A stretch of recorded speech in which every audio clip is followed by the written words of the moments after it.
कधीच नाही चुकणार तुमचे फेवरेट टीव्ही शोज झी5 सोबत, तेही एकदम फ्री।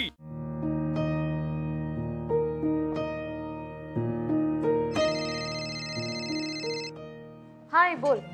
आहेस कुठे तू? किती दिवस झाले तुझ्याशी बोलणं नाही झालेलं। तू फोन पण उचलत नाहीयेस अक्षरा, काय झालंय? हो अगं सॉरी खरंच सॉरी। मी बाबांचे पण मिस्ड कॉल्स बघितले, मला इतकी गडबडीत होते ना, मी फोन करायला वेळच झाला नाही। नाही मला कळू शकतं, पण तू फोन उचलत नव्हतीस ना, मग आम्हाला काळजी वाटत होती ना ग। पण काही झालंय का? काही टेन्शन आहे का? एवढे का फोन केले तुम्ही? अगं का काय अक्षरा? अगं भुवनेश्वरी मॅडम अजून सापडल्या नाहीयेत ना। किती दिवस झाले, त्यांचा काहीच खुलासा नाहीये।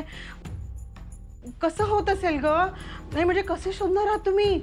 अरे देवा, नाही म्हणजे अधिपतीराव कसे आहेत ग? त्यांना सवय नाही ना आईशिवाय राहण्याची। मला काळजी वाटत होती म्हणून विचारते, काय काय घडलंय? काय कळालंय का तुम्हाला अक्षरा? अगं आई, त्यांच्या खऱ्या आई परत आल्यात।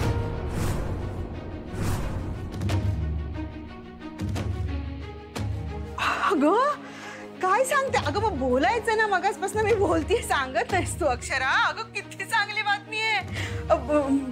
म्हणजे भुवनेश्वरी मॅडम परत आल्यात का? देवा, बरं झालं रे बाबा। अक्षरा, अगं आपलं गाणं ऐकलं देवानी। वा वा वा वा।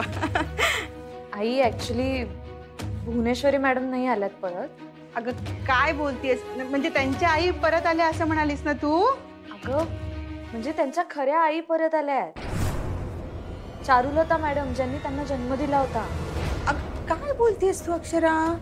नाही मला काही कळतच नाही। अगं तू आता म्हणालीस ना त्यांच्या आई परत आल्या, म्हणजे भुवनेश्वरी मॅडम परत आल्या, हो ना? अगं आई नाही, मी तुला तेच सांगतेय, त्यांच्या खऱ्या आई परत आल्यात। तुला खरं सांगतो चारू, मला वाटलं होतं ती बाई कधीतरी निघून जाईल या घरातून। हळूहळू अधिपतीला मी समजावून सांगेन आणि त्या बाईला बाहेर काढेन, परत पाठवून देईन। आणि नेमकं हे त्या बाईनं ओळखलं।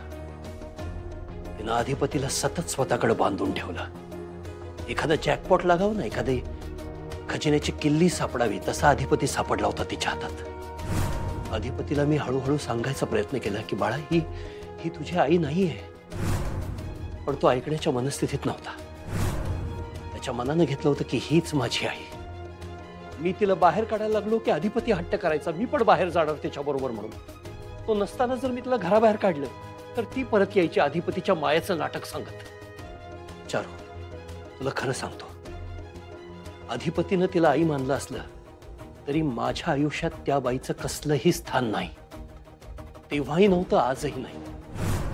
सुरुवातीच्या काही दिवसात मी घरी येणं टाळायचो, स्वतःला बिझी ठेवायचो, तिचं तोंड बघायला नको म्हणून। पण याचा एक तोटा झाला, आपला अधिपती जास्तीत जास्त तिच्या सहवासात राहायला लागला।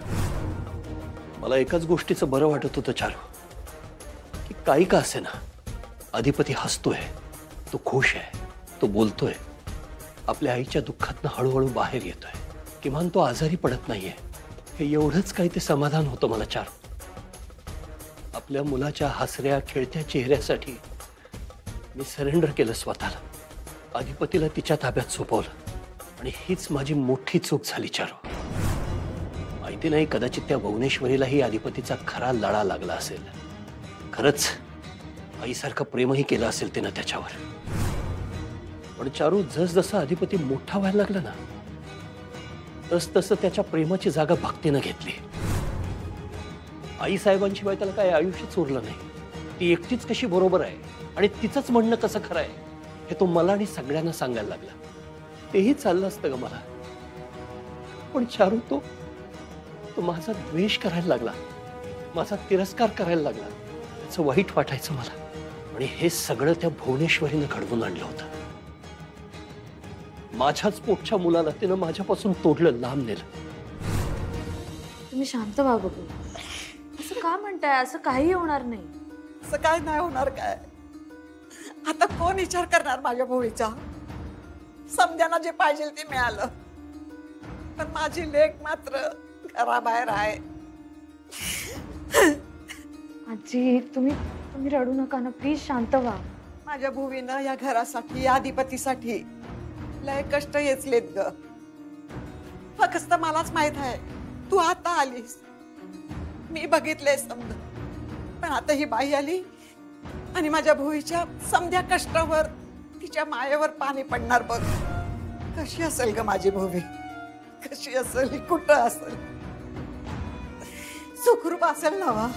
हो आजी. अहो मॅडमचं पत्र नव्हतं का आलं? ते जिथे आहेत तिथे सुखरूप आहेत. आणि हे बघा, सगळ्यात महत्वाची गोष्ट, मी आणि अधिपती मॅडम जिथे असतील तिकडून त्यांना घरी घेऊन येणार. तुम्ही प्लीज काळजी करू नका. आणि त्यांना कोणी शोधणार नाही आता असं प्लीज समज करून घेऊ नका. नाही नाही नग, मीच जाते आणि भुवीला शोधते.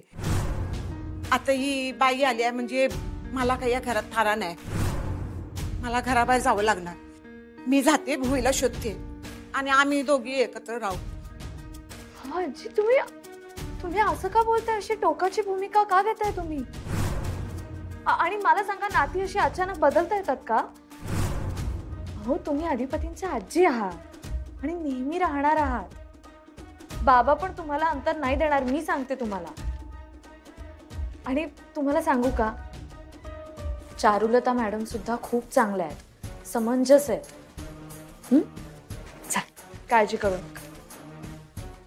तुला काय ग माहिती? तू तर आत्ताच भेटलीस नव तिला.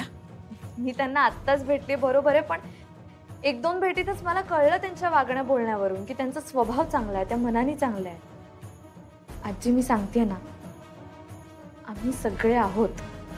कळलं? होय, कळलं.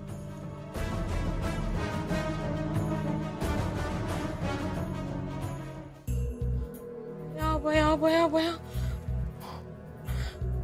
संपलं, पुरतं संपलं ग चंचे. तर काय करायचं आपण? वाटोळ झालं, समजा वाटोळ झालं ग. अगं तुला कळतंय का, ताई घरात नाही तर आपल्याला कोण कुत्रा विचारणार आहे? अगं कोण कुत्रा विचारायचं सोड, कुणी घरात बी ठेवून घेणार नाही आता आपल्याला. तुला आठवतंय मोठ्या मालकाने आपल्या ताईला कसं घराबाहेर काढलं ते? आता आपली बी अशीच गत होणार आहे ग. मोठे मालक आणि ही इतकी वर्ष गायब असलेली त्यांची बायको, तर दोघं बी मिळून आपल्याला तडीपार करणार बघ तू. मम्मी आता काय करायचं ग? आता काय नाही करायचं, फक्त एकच काम करायचं आता. काय? आपला गाशा गुंडाळायचा आणि कल्टी मारायची. अगी मम्मी, येडी काय ग तू? एवढ्यात हार नसती मानायची. अगं हार काय नाही मानायची चंचे. अगं आपण हारलोय, हार झाली आपली. झी5 ॲप डाउनलोड करा आणि पहा सर्व एपिसोड्स एकदम फ्री.